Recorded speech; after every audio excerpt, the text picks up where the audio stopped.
পশ্চিমে উৰুৱাই পূবকক খেদিলে জানো সিটো বস্ত্ৰ পায়।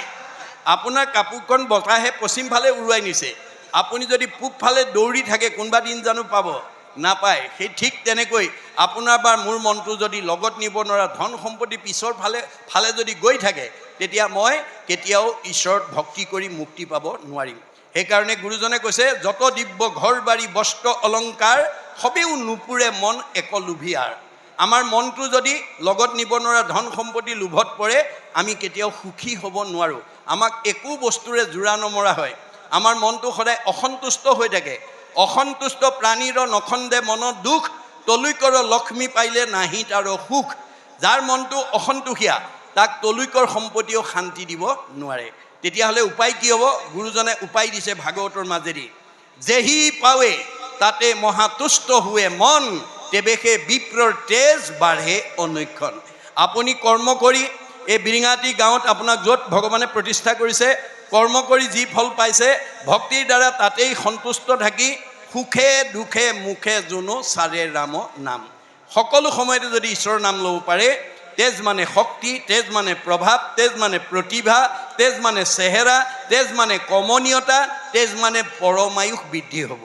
আৰু যদি সেই কথা বুজি নাপায়, তেতিয়া আপোনাৰ নিজৰ ভৰিত নিজে কুঠাৰ মৰা হ'ব।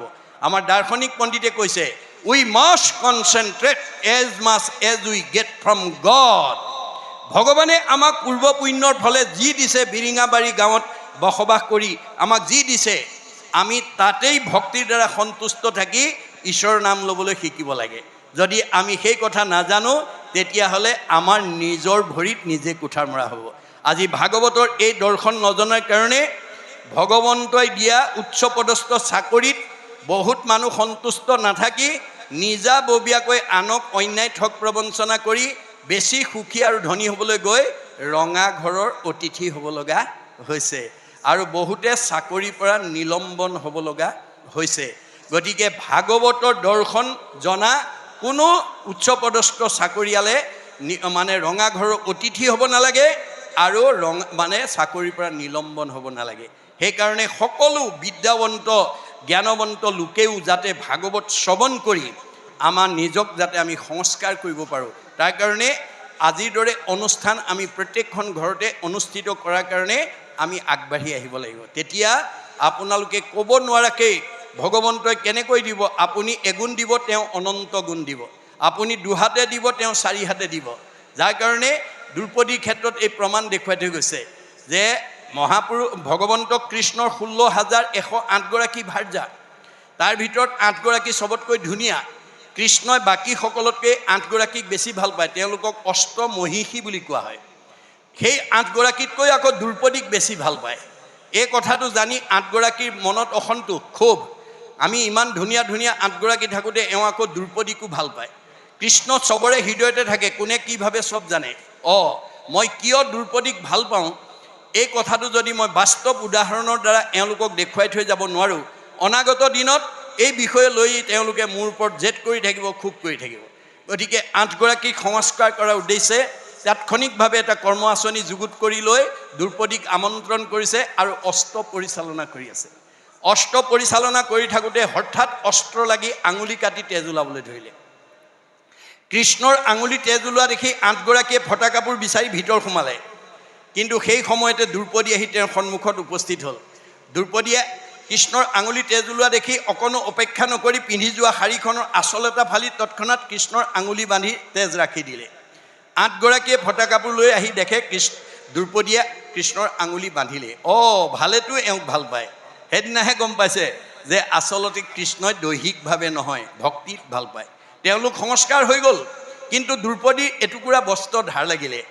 এটুকুৰা বস্ত্ৰৰ ধাৰ অনন্ত বস্ত্ৰৰূপে পৰিশোধ কৰি দি ভকতক দি আনলৈ আদৰ্শ এৰি থৈ গৈছে। কোনদিনা? ৰজস্বলা অৱস্থাত, যিদিনাখন দুঃশাসনে দ্ৰৌপদীক বস্ত্ৰহৰণ কৰিছিল ৰাজসভাত, সেইদিনাখন বস্ত্ৰৰ ধাৰ বস্ত্ৰৰে পৰিশোধ কৰি ভক্তক ৰক্ষা কৰিছে। দ্ৰৌপদীক যদি দিয়ে, আমাক নিদিব কিয়? এই বিশ্বাস আমাক লাগিব। দাৰ্শনিক পণ্ডিতে কৈছে, to be faithful to your land will be faithful to you. আপুনি মাটিডৰাক বিশ্বাস কৰি খেতি কৰিবলৈ শিকক। মাটিডৰাই কোনোদিনে আপোনাৰ বিশ্বাস ভংগ নকৰে। আপুনি ঈশ্বৰক বিশ্বাস কৰি কৰ্ম কৰক। ৰাখে হৰি মাৰে কোনে, মাৰে হৰি ৰাখে কোনে, হৰিয়ে নাৰাখিলে জৰিয়ে ৰাখিব নোৱাৰে। যিটো কথা শুনি হিৰণ্যকশিপুৱে জলাজুইত ঘিউ ধৰাৰ দৰে উতলি উঠিছিল আৰু প্ৰতিবাদ কৰিছিল প্ৰহ্লাদৰ ওপৰত। কি বুলি? হৰিষি যদি জগতৰ ঈশ কহ তাৰ কোনো উদিশ। হৰিয়ে যদি তোৰ জগতৰ ঈশ্বৰ হয়, ক তোৰ ঈশ্বৰ ক'ত আছে? শুনিয়া প্ৰহ্লাদে বুলয় বাণী, ব্যাপকত বিভু প্ৰভু চক্ৰপাণী। মোৰ ভগৱান সমস্ত জগততে ব্যাপ্ত মনে আছে, সমস্ত জগতে আচন্ত স্বামী, স্ফটিকৰ স্তম্ভে দেখোঁ আমি। মই এই পকা খুঁটাতে মোৰ ভগৱানক দেখিছোঁ। যিটো প্ৰহ্লাদৰ কাৰণে সম্ভৱ, হিৰণ্যকশিপুৰ কাৰণে অসম্ভৱ। পকা খুঁটাত তোৰ ভগৱান, পকা খুঁটাত আছে। মাৰি দিলে গধা, ওলাই গ'ল। কেনেকৈ? বেদত কৈছে যত্ৰ অপায় অস্তি তত্ৰ উপায়ম অপি অস্তি। য'ত অপায় থাকে ভগৱন্তই ভকতক ৰক্ষা কৰিবৰ কাৰণে তাতেই উপায়ৰ ব্যৱস্থা কৰে। অপায়টো কি আছিল? প্ৰহ্লাদৰ পিতৃ হিৰণ্যকশিপুৱে ভাতৃবদী প্ৰতিশোধ বৰাহ ওপৰত ল'বলৈ আকাশ চাই উৰ্ধবাহু শুই থাকিলা ভূমিক অংগুষ্টে চুই। জটাৰ দ্বীপৃতি দেশন্তই ত্ৰাস প্ৰলয়ৰ সূৰ্যৰ যেন প্ৰকাশ। ব্ৰহ্মাক চিন্তিয়া আশা মনত বহি গৈল দিব্য বৰিষ শত। ঢাকিল তনু উই মাটি তুলি শৰীৰৰ মাংস খাইলা সমুলি। গজিল টাংক ঢাকি বেৰু ঝাৰ তথাপি কটাক্ষ নাহিক দাৰ। হাজাৰ হাজাৰ বছৰ সূৰ্যলৈ চাই মানে ব্ৰহ্মাক চিন্তা কৰি আছে। গোটেই শৰীৰ উঁয়ে খাই পেলালে, গছ গজি গ'ল, তথাপি কটাক্ষ নাই। ব্ৰহ্মা আহি সঞ্জীৱনী ছটিয়াই জীয়াই লৈ পেলাই কৈছে, তুমি ইমান কঠোৰ তপস্যা কিয় কৰিছা কোৱা? প্ৰভু, তুমি যদি মোৰ প্ৰতি সদয় হৈছা, মোক অমৰ বৰ দিয়া। ব্ৰহ্মাই ক'লে, বৎস, অমৰ বৰ দিব পৰা অধিকাৰ ভগৱন্তৰ বাদে আমাৰ দেৱতাৰ হাতত নাই, গতিকে তাৰ বাদে তোমাক কি লাগে কোৱা? তেতিয়া হিৰণ্যকশিপুৱে পৰোক্ষভাৱে ব্ৰহ্মাৰ পৰা অমৰ বৰ বিচাৰি ল'লে। কেনেকৈ? যদি তুমি অমৰ বৰ দিব নোৱাৰা হ'লে তেতিয়াহ'লে তোমাৰ সৃষ্টিৰ তলৈকৰ পানীৰ হাতত মোৰ মৃত্যু হ'ব নালাগিব। স্বৰ্গমধ্য পাতালৰ প্ৰাণী কেৱল ব্ৰহ্মাৰ সৃষ্টি। এই তিনি তলৈকৰ প্ৰাণীৰ হাতত মোৰ মৃত্যু হ'ব নালাগিব। দিনতো মাৰিব নোৱাৰিব, ৰাতিও মাৰিব নোৱাৰিব, বাহিৰতো মাৰিব নোৱাৰিব, ভিতৰতো মাৰিব নোৱাৰিব, আকাশ দিনতো মাৰিব নোৱাৰিব, ৰাতিও মাৰিব নোৱাৰিব, আকাশতো মাৰিব নোৱাৰিব, পাতালতো মাৰিব নোৱাৰিব, অস্ত্ৰও মাৰিব নোৱাৰিব, শস্ত্ৰও মাৰিব নোৱাৰিব। সেইটোকে দিয়া। ব্ৰহ্মা হোলা ভাই মোলা তথাস্তু দি দিলে। হিৰণ্যকশিপুৱে প্ৰকাৰণতে অমৰ বৰেই লৈ ল'লে। তাৰমানে স্বৰ্গমধ্য পাতালৰ প্ৰাণী ব্ৰহ্মাৰ সৃষ্টি। যদি তিনি তলৈকৰ প্ৰাণীয়ে তেওঁক মাৰিব নোৱাৰে, কোনে মাৰিব এতিয়া? তাতেই ভগৱানতে ভকতক ৰাখিবৰ কাৰণে উপায় উলিয়ালে। কি? এফাল মানুহ, এফাল সিংহ। যিটো প্ৰাণী ব্ৰহ্মাই তেতিয়ালৈকে সৃষ্টি কৰা নাই। ব্ৰহ্মাৰ সৃষ্টিৰ বাহিৰৰ প্ৰাণী এটা হ'ল, আৰু দিনতো মৰা নাই, ৰাতিও মৰা নাই, সন্ধ্যা মাৰিছে। বাহিৰতো মৰা নাই, ভিতৰতো মৰা নাই, পানী পোতাত মাৰিছে। আকাশতো মৰা নাই, পাতালতো মৰা নাই, কৰঙনৰ ওপৰত তুলি মাৰিছে। অস্ত্ৰই মৰা নাই, শস্ত্ৰই মৰা নাই, নখেৰে বিদাৰি মাৰিছে। এয়া হৈছে নামৰ মহিমা। আপোনালোকে ভগৱানৰ ওপৰত সুদৃঢ় বিশ্বাস লওক। আপুনি যি নামতে চিন্তা কৰিব সেই কামেই কৰি দিব। ভগৱন্তই কৈছে, মই তোমাৰ হৃদয়তে আছোঁ। কেনেকৈ আছোঁ? নিৰ্গুণ, নিৰাকাৰ, অদৃশ্য, অব্যক্ত হিচাপে আছোঁ। কিন্তু তুমি নাম ল'লেই মই ব্যক্ত হৈ যাম। অব্যক্ত ঈশ্বৰ হৰি জাত পৰে নাহি নাহি। পৰম পুৰুষ ভগৱান ভক্তজনে লৈলে নাম। পূৰ্ণ কৰি মন কাম অন্তৰতে দেই সমিধান। গতিকে আমাৰ প্ৰত্যেকৰ হৃদয়তে আছে। নাম ল'লে তেওঁ ব্যক্ত হৈ যায়, আৰু যি গুণত মাতিব সেই গুণৰ কাম কৰি দিব। গুণ নাম অনুসৰি বেকত হুৱন্ত হৰি সুমৰন্ত যেই জীৱা ভাবে। এতিয়া ৰজগুণত মাতিলে ৰজগুণৰ কাম কৰিব, তম গুণত মাতিলে তম গুণৰ কাম কৰিব, সতগুণত মাতিলে সতগুণৰ কাম কৰিব। কিন্তু আমি আচলতে কোনটো গুণত ঈশ্বৰক মাতিব লাগে আজি আমাৰ বহুত মানুহে নাজানে। আমাৰ ভাগৱতে কৈছে, ৰজু তমু গুণে নেই বিষয়ক, সত্যগুণে বুদ্ধি বলে তৰে সংসাৰক। গতিকে আমি ৰজ আৰু তম গুণত ঈশ্বৰক বিচাৰিব পাৰিম, কিন্তু আমি সংসাৰ চক্ৰত ঘূৰি থাকিব লাগিব। ৰজ আৰু তম গুণৰ কাম কৰি দিব, কিন্তু আমি সংসাৰ চক্ৰত ঘূৰি থাকিব লাগিব। আজিৰ দৰে কোনো আশা ভাৰসা নোহোৱাকৈ আমি ঈশ্বৰৰ কথাত ভক্তি আচৰণ কৰোঁ, তেতিয়া আমাৰ জীৱই গতি পাব। ঈশ্বৰে নকৰক, আপোনালোকৰ গাঁৱত আছে বুলি ভবা নাই, বিৰিঙাটি গাঁৱত কোনোবা সমাজত যদি কানিয়া ভঙুৱা মদপী মানুহ থাকে, তেওঁলোকে ৰাতিপুৱা শুই উঠিয়েই তেওঁলোকে মনৰ কথাটো ঈশ্বৰক জনায়। ক'ত? হৃদয়ত হাত দুখন আনি, সমস্ত ভূতৰে মই আছোঁ হৃদয়ত।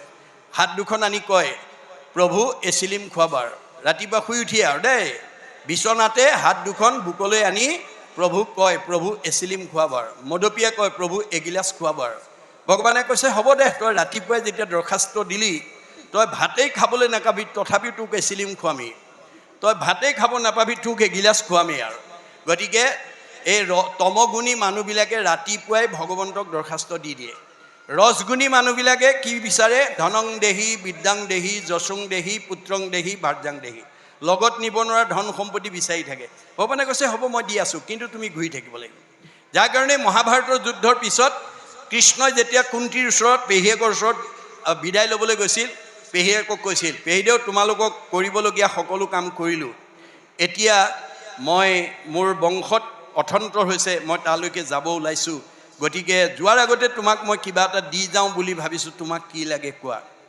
যদি স্বয়ং কৃষ্ণ বৈকুণ্ঠপতি কৃষ্ণই আপোনাৰ মোৰ নিচিনা মানুহক ক'লেহিহেঁতেন কি লাগে কোৱা আমি বাৰু শুধাই আহিমনে আমাৰ যিমান অভাৱ অভিযোগ আছে চব বিচাৰিলোহেঁতেন কিন্তু কুন্তীয়ে কি ক'লে হে কৃষ্ণ কৃষ্ণ বাপ কৰো প্ৰণিপাত পৰম ঈশ্বৰ তুমি জানিলোঁ সাক্ষাৎ নানা বিপদত পুত্ৰ সমে আশা ৰাখি শতকে শিশুক যেন ঢাকি ৰাখে পাখি চৰায়ে দেউকাৰত পোৱালি ৰখাৰ দৰে তুমি মোৰ ল'ৰা ছোৱালীকেইটা ৰক্ষণাবেক্ষণ দিলা গতিকে আজি দ্বাৰকালৈ যাব ওলাইছা যোৱাৰ আগতে তুমি মোক কিবা এটা দিওঁ বুলি ভাবিছা যদি দিয়া সেই বস্তু দিয়া সেহি আপদ আমাৰ অভিমত তোমাকো দেখিবে পাওঁ যিটো আপদত মাজে সময়ে মোৰ পৰিয়াল আৰু মোৰ জীৱনলৈ বিপদ আপদ এটা দিয়া যাতে বিপদ আপদ এটা হ'লেই তোমালৈ মনত পৰে ধন টকা পইচা গাড়ী মটৰ পকা ঘৰ দুৱাৰ দিলে অসুবিধা হ'ব নেকি চিৰি ভৈলে ভুলে মন কৰে নানা কাম সম্পদত নপৰে লৈবাকত বনাম তুমি যদি ধনে ধানে টকাই পইচাই গাড়ীয়ে মটৰ পকা ঘৰ দুৱাৰে নদন বদন কৰি দিয়া সেই লগত নিব নোৱাৰা ধন সম্পত্তি মোহত যেতিয়া মোৰ মনটো সোমাই যাব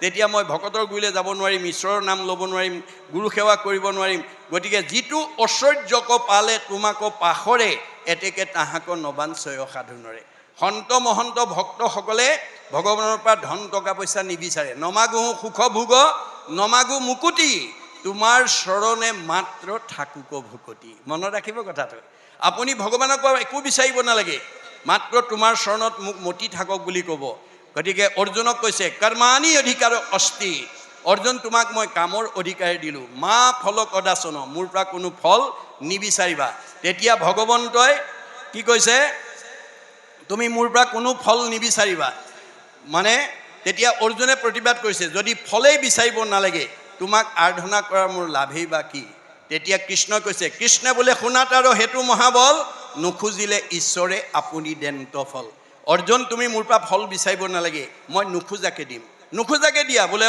প্ৰমাণ যেন আতি শিশু চোৱা ভক্ষ নোখোজয় তথাপিতো স্নেহে থাকি মাতৃস্তনদে এটা কেঁচুৱাই গাখীৰ নিবিচাৰিলে বুলি মাকে দিনটো বিচনাত পেলাই কৰ্মতে আসক্ত হৈ নাথাকে কৰ্মৰ মাজৰ পৰাই পুত্ৰ স্নেহত আপ্লুত হৈ এগৰাকী মাতৃয়ে যেনেকৈ নিজৰ সন্তানক স্তনদান দিয়ে ময়ো ভক্তক যথাকৰ্ম তথা ফল দিমেই তুমি মাত্ৰ কৰ্ম নিৰ্বাচন কৰিবলৈ শিকিবা বোলে কৰ্ম কি বেদে যাক বিহি আছে তাকে বোলে কৰ্ম বেদে যাক নিষেধ দিছে সেইটো অকৰ্ম আচৰিলে মিলে বিকৰ্ম পাতেক গতিকে বেদবিহিত কৰ্ম কি ঈশ্বৰতহে আজি ডেকা আইগৰাকীয়ে এইটো বেদবিহিত কৰ্ম কৰিলে কাৰণ ইমানবিলাক আত্মাক মাতি আনি ঈশ্বৰৰ কথা শুনাই আমাক উপকাৰ কৰি দিলে এইটো বেদে কৈছে পৰোপকাৰাই পুণ্যম আমাক পুণ্য অৰ্জন কৰাৰ সুবিধা দিয়াৰ কাৰণে তেওঁৰ পুণ্য হৈ গ'ল বেদে যাক নিষেধ দিছে সেইটো অকৰ্ম বেদে কি কৈছে যত দেখা ভূত প্ৰাণী সবাহাকে বিষ্ণু মানি হিংসা এৰি কৰা উপকাৰ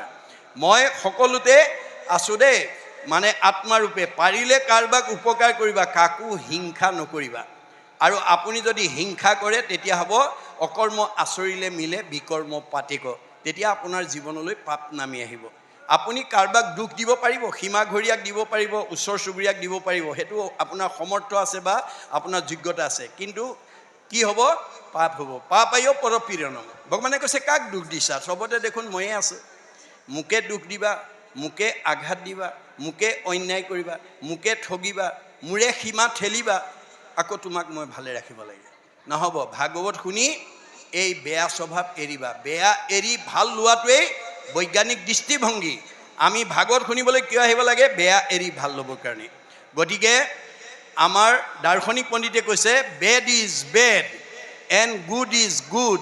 Do bad never never and do good ever ever. বেয়াটো সদায় বেয়া, তাক ত্যাগ কৰিব, ভালটো সদায় ভাল, তাক আঁকোৱালি ল'ব।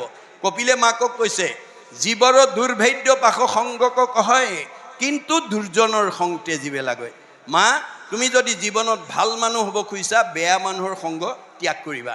সেই সংগ নিতে যদি কৰে সাধুত, মুখ্যৰ দুৱাৰতে বে হৈ মুকুত। আজিৰ দৰে যদি আমি সাধুৰ সংগত আমি সংগ ল'ব পাৰোঁ, চতুৰ্বৰ্গ সাধনৰ দুৱাৰখন ইয়াতে খুলি যাব। শ্ৰৱণ কীৰ্তনে আৰু বৈকুণ্ঠক যায়, ধৰ্ম অৰ্থ কাম মুখ্য সবে আঁতপায়। চব ইয়াতে আছে দেই, এই কথা কৈছে। তাৰপিছত কৈছে যে জাত তুমি সবে সুপ্ৰসন্ন ভৈলা, তাহাৰ কিবা দুৰ্লভ, ইহ পৰলোকে সিটো সুখে থাকে, মুকুতি তাৰ সুলভ। ভকত যাৰ প্ৰতি সন্তুষ্ট হ'ব, ভকতে যাক আশীৰ্বাদ কৰিব, সেইখন ঘৰলৈ কেতিয়াও বেয়া প্ৰভাৱ আহিব নোৱাৰে, আমাৰ মংগল হ'বই।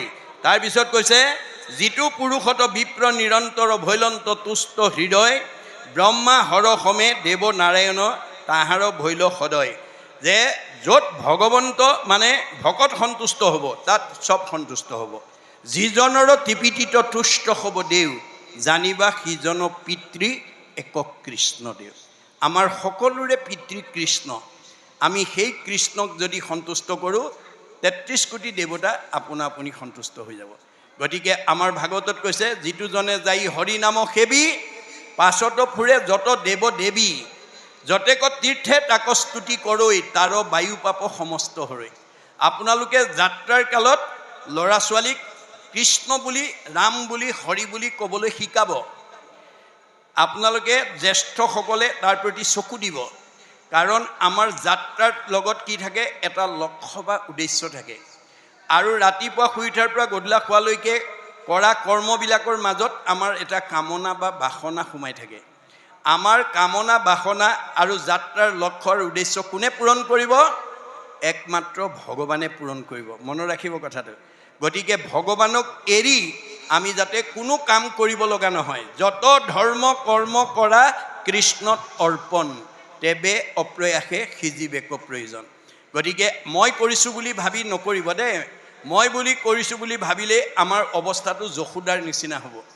দধিভাণ্ড ভঙা অপৰাধত কৃষ্ণক ধৰি আনি যশোদাই উৰালত বান্ধিবৰ কাৰণে ৰাজভঁৰালৰ জৰিয়ে চেষ্টা কৰে, দুৱাঙুলে নাটে, আকৌ জোৰা দিয়ে, দুৱাঙুলে নাটে। এই কথাটোৱে আমাক কি শিকাইছে? যে যেতিয়ালৈকে যশোদাই মই বান্ধিছোঁ, মোৰ পুত্ৰক বান্ধিছোঁ বুলি মই মোৰ ভাৱটো লৈ আছিল, তেতিয়ালৈকে তেওঁ অহংকাৰ আছিল। অহংকাৰেৰে কৰ্ম কৰিলে ভগৱন্তই কেতিয়াও আমাৰ মনৰ কামনা পূৰণ নকৰে। গতিকে সমস্ত কৰ্মক মই কৰোঁ বুলি মানে অহংকাৰ বুলি তাক জানিবা আপোনে। ভকতৰ সৰ্বদোষ সহিবাক পাৰোঁ, দম্ভ দৰ্প অহংকাৰ সহিতে নপাৰোঁ। এই তথ্য আমাক দিছে পৰম শ্ৰদ্ধাৰ বাপাই সমস্ত আমাৰ সেউকী পৰিয়ালটিয়ে আমাক সুদূৰ লখিমপুৰৰ পৰা আমন্ত্ৰণ কৰি আনি এইকণ সময় আপোনালোকৰ লগত আলোচনা কৰাৰ এটা সুযোগ দিলে।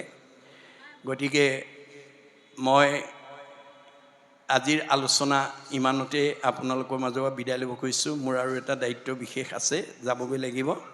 সেয়েহে পৰৱৰ্তী ব্যাখ্যা আমাৰ আনগৰাকী ব্যাখ্যাকাৰক অনিল তাঁতী বাপ আমাৰ মাজত আছে। মই বাপক আমাৰ আসনলৈ আহি ভকতসকলক পৰৱৰ্তী ব্যাখ্যা কৰিবৰ কাৰণে আহ্বান জনাইছোঁ। আৰু লগতে সেউকীৰ প্ৰতি মোৰ আহ্বান থাকিল যে এই অনুষ্ঠানটো তেখেত জীয়াই থকালৈকে শক্তি অনুসৰি বছৰি যদি পাতি যাব পাৰে, তেতিয়া তেখেত নিজেতো উদ্ধাৰ হ'বই, আৰু এই ঘৰখনৰ বা এই অঞ্চলৰ জীৱবিলাককো উদ্ধাৰ কৰা হ'ব। গতিকে এগৰাকী ভক্তি মাতৃৰ জৰিয়তে নিজৰ লগতে সমাজখনক উদ্ধাৰ কৰিব পাৰে। এগৰাকী ভক্তি মাতৃয়ে দেই, মনত ৰাখিব। যিটো কথা গুৰুজনাৰ ওচৰত আমাৰ অসমৰ এগৰাকী মহিয়সী নাৰীয়ে এই তথ্য দাঙি ধৰি পেলাই অলৌকিকক লৌকিক কৰি অবাস্তৱক বাস্তৱ কৰি উদাহৰণ দি থৈ গৈছে। যাৰ কাৰণে আমাৰ বেদত কৈছে, ভগৱানে ঋগ্বেদত কৈছে, ন গৃহম গৃহম ইতি আহু গৃহিণী গৃহম উচ্যতে তয়া হি স্বহিতা সৰ্বান পুৰুষায়ম সমস্নুতে। যিখন ঘৰৰ আইসকল ভক্তিমুখী হ'ব, যিখন সমাজৰ আইসকল ভক্তিমুখী হ'ব, তেওঁলোক নিজেতো উদ্ধাৰ হ'বই, সেই ঘৰখনৰ সেই সমাজখনৰ সকলো পুৰুষৰ চতুৰ্বৰ্গ সাধন হ'ব। আৰু আইসকল যদি ভক্তি বিমুখী হয় তেতিয়া ঘৰ গুচি বাঁহতল হ'ব। আমাৰ মহাভাৰতৰ বন পৰ্বত কৈছে জৈস্য ভাৰ্যা গৃহে নাস্তি চাধিচা পুণ্য চাৰিতা অৰণ্যং তেন গন্তব্যং যথা অৰণ্যং তথা গৃহম। মানে আইসকলৰ ইমান পাৱাৰ আছে, ইচ্ছা কৰিলে ঘৰ গুচি বৈকুণ্ঠলৈ উত্তৰণ কৰিব পাৰে আৰু ইচ্ছা কৰিলে ঘৰ গুচি বাঁহতল কৰিব পাৰে। আমি বাঁহতল হোৱাটো কোনেও নিবিচাৰোঁ, আমি বৈকুণ্ঠ হোৱাটো বিচাৰোঁ। এতিয়া বৈকুণ্ঠলৈ উত্তৰণ কৰিবলৈ হ'লে আমাৰ মহীয়সী নাৰীসকলৰ আদৰ্শৰে আমি আইসকলক গঢ়ি তুলিব লাগিব। আপোনালোকে এটা কথা শুনি আনন্দ পাব যে আমাৰ শদিয়াৰ পৰা ধুবুৰীলৈকে বিভিন্ন ডিষ্ট্ৰিক্টত গুৰুজনাৰ এই ধৰ্ম আদৰ্শ প্ৰচাৰ প্ৰসাৰ কৰি বেদৰ এটা শুভ লক্ষণ আমি দেখা পাইছোঁ। সেইটোৱে হৈছে আজি যিকোনো অনুষ্ঠান, নামেই বোলক, পাঠেই বোলক, ধৰ্মালোচনী সভাই বোলক, ভাগৱত ব্যাখ্যাই বোলক, আমাৰ পুৰুষতকৈ মহিলাৰ উপস্থিতিটো বেছি। আজি যদি অংক কৰে সেই উত্তৰটোৱে পাব, আজি মহিলাৰ উপস্থিতিটো বেছি। এইটো আমাৰ কাৰণে শুভ লক্ষণ, মনত ৰাখিবা দেই। আইসকলক যদি ঈশ্বৰমুখী কৰিব পাৰে তেতিয়াহ'লে আমাৰ ঘৰ সমাজ পৰিৱেশ উত্তৰণ হৈ যাব। যাৰ কাৰণে ৰাধিকা সতীয়ে গৈ গুৰুজনাৰ ওচৰত কৈছিল, গুৰুদেৱ মোৰ সতীত্ব গুণৰ প্ৰথম বৈশিষ্ট্য হৈছে মই সকলো প্ৰাণীতেই, ভগৱন্তৰ সৃষ্টিৰ সকলো প্ৰাণীতেই ঈশ্বৰ আছে বুলি জানি মই সকলোকে দয়া মৰম স্নেহ ৰক্ষণাবেক্ষণ দিওঁ, কাকো মই হিংসা নকৰোঁ। জয়ন্তী বদতি প্ৰভু শুনি গোসাই সমভাৱে ভূত দয়া কৰোঁ সদায়। সকলো প্ৰাণীতে ঈশ্বৰ আছে বুলি জানি মই সকলোকে দয়া মৰম স্নেহ কৰোঁ। ভগৱানে কৈছে বৰ সুন্দৰ হৈছে। গুৰুজনে ক'লে আৰু কি কৰা? স্বামী তপস্বামী জপস্বামী কৰোঁ ধ্যান, স্বামীৰ কুশল বিনে নিচিন্তু হওঁ আন, স্বামীক নুসুধি ক'তো নকৰোঁ গমন, স্বামীক নিদিয়া অগ্ৰে নকৰোঁ ভোজন, ভাল উপদেশ দিয়া চলাওঁ স্বামীক, মাস মধ্যে একবাৰৰ কৰোঁ ৰতিক, স্বামী বিনে পৰ পুৰুষক দাসীটো, কামভাৱে নাচাওঁ আৰু কথা নাপাতোঁ, পালেও আনন্দ নাপালেও নাহি দুখ, দৈৱবশে জীৱা মিলে তাহাঁতে সন্তোষ, নেদুকাকো লজ্জা নকৰোঁ পৰাং মুখ, পৰ দুখে দুখী পৰ সুখে পাওঁ সুখ, প্ৰাতসে উঠিয়া কৰোঁ গৃহ কৰ্মগণ, বাহিৰে ভিতৰে কৰোঁ গোময় সিঞ্চন, যদি স্বামী মন্দ কৰ্ম কৰে আচৰণ, মিষ্ট বাক্য কৰি তাক কৰোঁ নিবাৰণ। মোৰ স্বামীয়ে যদি কেনেবাকৈ মোৰ চকুৰ আগত কিবা ভুল কাম কৰা দেখোঁ, মই মধুৰ বাক্যৰে তেওঁক সেই বেয়া পথৰ পৰা ঘূৰাই অনাৰ কাৰণে মই যত্ন কৰোঁ। বোলে কেনেকুৱা বেয়া কামত গ'লে তুমি অগ্ৰাধিকাৰ দিয়া? বোলে যদি কলি থকা ঠাইলৈ যায়, বোলে কলিনো ক'ত থাকে? বোলে পৰীক্ষিত ৰজাই কলিক প্ৰধানকৈ 4টা ঠাই দিছিল কলি নিগ্ৰহ কৰোঁতে। নিৰ্পতি বুলন্ত কলি তোক দিলোঁ স্থান, জৈত্য খেলে জুৱা পাশা কৰে মদ্যপান, স্ত্ৰী পঞ্চ সোণা গৃহস্থৰ থাকে জৈত্য, এহি 4 স্থান দিলোঁ বংশ গয়াতৈত। এই 4টা ঠাইত মদ ভাং খোৱা, জুৱা পাশা খেলা, পৰস্ত্ৰী আসক্ত, হিংসা ধৰ্ম। এনে বোলে মদ খোৱাত কিয় বাধা দিয়া? মাদ্যতি যত তৎ মদ্যম, মদ খালে নিচা লাগে। বুদ্ধি লুম্পতি যত দ্ৰব্যম মদকাৰী তদচ্ছতে, মদ খালে সৎবুদ্ধি বিনাশ হৈ অসৎ বুদ্ধিৰ ফালে গতি কৰে। গতিকে মই মোৰ স্বামী বিপথে যোৱাটো নিবিচাৰোঁ, কাৰণ বিবাহ সম্বন্ধে পুৰুষৰ অৰ্ধাংগিনী, স্বামী বুলি ধৰ্ম কৰ্ম পাই অৰ্ধখিনি। মই বিবাহ পাশত আবদ্ধ হোৱাৰ দিনাখনেই স্বামী মই অৰ্ধাংগিনী হিচাপে পৰিগণিত হ'লোঁ। সকলো ভাল বেয়া কামৰ আধা মই পাওঁ। পাপ কৰিলেও মই আধা অংশ পাব লাগিব, পুণ্য কৰিলেও মই আধা অংশ পাব লাগিব। বাস্তৱতে যদি আমি চাওঁ, ডাক্তৰে বিয়া কৰা মানুহগৰাকীক মানুহে ডাক্তৰণী বুলি কয়, মাষ্টৰে বিয়া কৰালে মাষ্টৰণী বুলি কয়। আচলতে তেওঁলোক ডাক্তৰণী মাষ্টৰণী হয় জানো? নহয়, ডাক্তৰে বিয়া কৰাৰ কাৰণে ডাক্তৰণী, মাষ্টৰে বিয়া কৰাৰ কাৰণে মাষ্টৰণী, শইকীয়াই বিয়া কৰালে শইকীয়ানী, বৰাই বিয়া কৰালে বয়ানী। গতিকে এইটো আধা উপাধিটো আহি যায়। গতিকে মোৰ স্বামীয়ে যাতে মানে নিচাযুক্ত বস্তু খাই সৎবুদ্ধিৰ পৰা বিপদগামী হ'ব লাগে, তাৰ কাৰণে মই তেওঁক মানে সদায় বাধা দিওঁ। বৰ সুন্দৰ হৈছে, যোৱা পানী আনা, 3টা কাঠি এপল' পানী আৰু এপল' মাটি তুমি ব্ৰহ্মপুত্ৰৰ পৰা আনি টেম্বনী জানত পেলাই দিয়া। তেওঁ গৈ প্ৰথমবাৰ 3টা কাঠি এপল' পানী যোগাবলৈ আনোতে 4 আঙুল কমি আহিছিল। তেওঁ গুৰুজনে মাতি আনি ক'লে, ৰাধিকা তুমি ওচৰলৈ আহা, তুমি বহুত ভাল কামৰ কথা ক'লা, কিন্তু জীৱনত তুমি বেয়া কামো কৰিছা, কি বেয়া কাম কৰিছা মোৰ আগত কোৱা। তেতিয়া মানে ৰাধিকাই জীৱনত কৰা বেয়া কামটো কি বুলি জনাইছিল? নমস্কাৰ কৰি বোলে শুনিও কবাপ, কৰি আছোঁ মই একো গুৰুত্বৰ পাপ। মই জীৱনত এটা গুৰুত্বৰ পাপ কৰিছিলোঁ। কি? আমাৰ স্বামী এন্তে গৃহে নাহি কয়, বহিনী জমাই আহি গৃহে মিলি লয়। মোৰ স্বামী নথকা এটা দিনত ভনী জোৱাই আমাৰ ঘৰলৈ আহিল। তাৰপিছত বোলে আমাৰ আৰ্থিক অৱস্থা দুৰৱস্থা, আমি নিতেও ভাত ৰান্ধি পাত কাটি ভাত খাওঁ। ভাতৰ ৰান্ধি আছোঁ পাত কাটি দেউতা নাই, তাকো কাটি বাকো কাচি দিলোঁ পেলাই। ভনী জোৱাইকে পাত কেইখিলামান কাটি আনা বুলি ভিতৰৰ পৰা লৰালৰিকৈ আহি কাঁচিখন দলিয়াই দিওঁতে বতাহত উৰণিখন খহি গ'ল। কাচি দেওঁতে মূৰ মুখ জমাই দেখিল, এহি গুটি পাপ বাপ আমাৰো সিজিল। ভনী জোৱাইও মোৰ মুখখন দেখিলে, ময়ো ভনী জোৱাই মুখখন দেখিলোঁ। অৰ্থাৎ গুৰুজনাৰ দিনত জেশাহুৱেকে ভনী জোৱাই মুখলৈ চাই, ভনী জোৱাই জেশাহুকৰ মুখলৈ চাই কথা পতা নিয়মটো কঠোৰ আছিল। এতিয়া শিথিল হৈছে, কিন্তু উৰণিটো আজিও আমাৰ সংস্কৃতি হিচাপে আছে। বিবাহ পাশত আবদ্ধ হ'লেই উৰণিখন আমাৰ লয়। উৰণিটো হৈছে জ্যেষ্ঠজনৰ সন্মানৰ প্ৰতীক। গুৰুজনে ক'লে, ঠিক আছে মই তোমাৰ সেই দুখটো খণ্ডন কৰি দিছোঁ, যোৱা আকৌ পানী আনা। দ্বিতীয়বাৰ 4 আঙুল বেছি হৈ আহিলে, 3টা কাঠিৰ এপল' পানী আৰু এপল' মাটি যোগবলে ব্ৰহ্মপুত্ৰৰ পৰা আনি টেম্বনী জানত পেলাই দিয়াৰ লগে লগে বোৱতী নদী বন্ধ হৈ গ'ল। আৰু সেই জানটো, সেই অঞ্চলৰ মানুহ বানপানীৰ কবলৰ পৰা উদ্ধাৰ হ'ল। আৰু সেই জানটো আজিও বৰদোৱাত শান্তিজান হিচাপে পৰিচিত হৈ ৰ'ল। এতিয়া আমাৰ গুৰুজনাই কৈছে, যদি এগৰাকী সতী নাৰীৰ সতীত্ব গুণে বোৱতী নদী বন্ধ কৰিব পাৰে, আমাৰ ঘৰখন, আমাৰ পৰিয়াল, আমাৰ সমাজ, আমাৰ পৰিৱেশটো ভাল কৰিব নোৱাৰিব কিয়? তাৰ কাৰণে আমাৰ আইসকলৰ থাকিবলগীয়া গুণখিনি আমাৰ থাকিব লাগিব।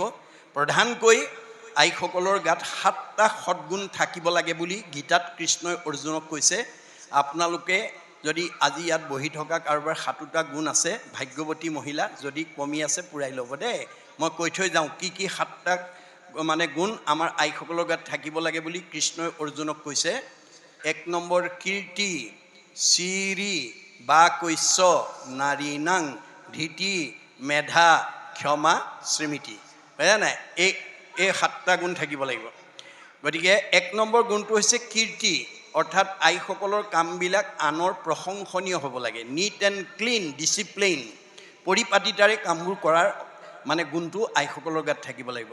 চিৰি, নিজেও ধুনীয়া হৈ থাকিব লাগিব, ঘৰখনকো সুন্দৰ কৰি ৰাখিব লাগিব। বা কৈশ্য, কথা ক'ব জানিব লাগিব। আজি কথা ক'ব নজনাৰ কাৰণে বহুত শাহুৱেকে বোৱাৰীকক বেয়া পায়, বহুত বোৱাৰীয়ে শাহুৱেকক বেয়া পায়, বহুত দেউৰেকে নবৌকক বেয়া পায়, বহুত নবৌকে দেউৰেকক বেয়া পায়, ইত্যাদি ইত্যাদি। গতিকে আমাৰ মানে কথা ক'ব জনা গুণটো আইসকলৰ যদি থাকে, সেইখন ঘৰত, সেইখন সমাজত, সেইখন পৰিয়ালত কেতিয়াও সংঘাত আহিব নোৱাৰে। আইসকলৰ কথাবোৰ কেনেকুৱা হ'ব লাগে? সত্য, প্ৰিয়, হিত। সদায় সঁচা কথা ক'ব লাগে, শুনিবলৈ ভাল পোৱাকৈ ক'ব লাগে, আৰু কোৱা কথাটোৱে আনৰ উপকাৰ কৰিব লাগে, অপকাৰ কৰিব নালাগে। 4 নম্বৰ ধীতি, ধৈৰ্য গুণ থাকিব লাগে। আইসকল যদি ধৈৰ্যশীল হয়, স্বামী বিপদত নপৰে, পৰিয়াল বিপদত নপৰে। উদাহৰণস্বৰূপে সীমাঘৰীয়া মানুহজনৰ লগত স্বামীৰ কিবা বিতৰ্ক হ'ল, স্বামী মানে অলপ বেয়াকৈ ক'লে, গতিকে ধৈৰ্যশীল আইগৰাকীয়ে ক'ব, হ'ব দিয়ক, কল 2টা থাকিলেও ঠেকা ঠেকি লাগে, গতিকে সীমাঘৰীয়া মানুহ হিচাপে আপোনাক কিবা এটা টানি ক'লে যদিও আপুনি ধৰি নাথাকিব, এৰি দিয়ক, এই বুলি যদি বুজাই দিয়ে, তেতিয়াহ'লে স্বামী শান্ত হৈ যাব। তাকে নকৰি যদি আইগৰাকীয়ে কয়, আপোনাক এনেকৈ ক'বলৈ সীমাঘৰীয়া মিছা ক'ত অধিকাৰ পালে, ধৰক মাৰক, এই যদি উচ্চতাই দিয়ে, তেতিয়াহ'লে ভাৰ্জাৰ উচ্চতনিত গৈ যদি স্বামীয়ে মাৰপিট কৰে, 2 ঘৰ বিপদত পৰিব। গতিকে এই গুণটো থাকিব লাগিব। তাৰপিছত ক্ষমা গুণটো দ্ৰুপদীৰ দৰে হ'ব লাগিব। 5টা পুত্ৰৰ মূৰ কাটি নিয়াৰ পিছতো দ্ৰুপদীয়ে যেনেকৈ অশ্বত্থামাক ক্ষমা কৰিছিল, আৰু মেধা তৎপৰতাই কামবোৰ কৰা গুণটো থাকিব লাগিব, আৰু স্মৃতি মনত থকা গুণটো থাকিব লাগিব। ঘৰত কি আছে কি নাই, কোনটো বস্তু ক'ত আছে ক'ত নাই, বিশেষকৈ আইসকল যিহেতু ঘৰত থাকে, আইসকলে সেই কথাবিলাকৰ ওপৰত চোকা দৃষ্টি ৰাখিব লাগিব। এই 7টা গুণ আপোনালোকে আয়ত্ব কৰিব, আৰু ছোৱালীবিলাকক এই কথাকেইটা ক'ব দেই। আমাৰ জৱাহৰলাল নেহৰুৱে এটা মন্তব্য কৰি থৈ গৈছিল, if you educate a boy you educate individual only, if you educate a girl you educate the entire family. আমি যদি এটা ল'ৰাক শিক্ষা দিওঁ, ব্যক্তিগত শিক্ষা দিয়া হ'ব, কিন্তু এজনী ছোৱালীক যদি দিওঁ, গোটেই ভৱিষ্যত পৰিয়ালটোৰ কাৰণে হৈ যাব। যেনেকৈ জনক ৰজাই সীতাক বিয়া দিওঁতে নৈতিক শিক্ষা দিছে, গতিকে আমিও তেনেকৈ আমাৰ ছোৱালীবিলাকক যাতে পুথিগত জ্ঞানৰ লগত নৈতিক আৰু আধ্যাত্মিক জ্ঞান দি পেলাই যাতে পঠিয়াব পাৰোঁ, তাৰ প্ৰতি আমাক ভাগৱতে নীতি শিক্ষা দি আছে। এইখিনিৰ মাজেদি যাতে আমি তৃণমূল ঘৰখন, সমাজখন, পৰিয়াল, পৰিৱেশটো যাতে আগুৱাই নিব পাৰোঁ, তাৰ কাৰণে সকলোলৈকে আহ্বান জনাই এইখিনিলৈকে কৰা আলোচনাত হয়তো অজ্ঞাতে ত্ৰুটি বিস্তৃতি ৰৈ যাব পাৰে। সমস্ত অপৰাধ মৰিষণৰ অৰ্থে সেৱা নিবেদন কৰিছোঁ। অপৰাধ বিনাশন তজুনাম নাৰায়ণ, জানি নাই পঢ়িলোঁ শৰণে, আনগতি নাহিকে মৰণে, অপৰাধ ক্ষমা কৰি তুমি দয়াশীল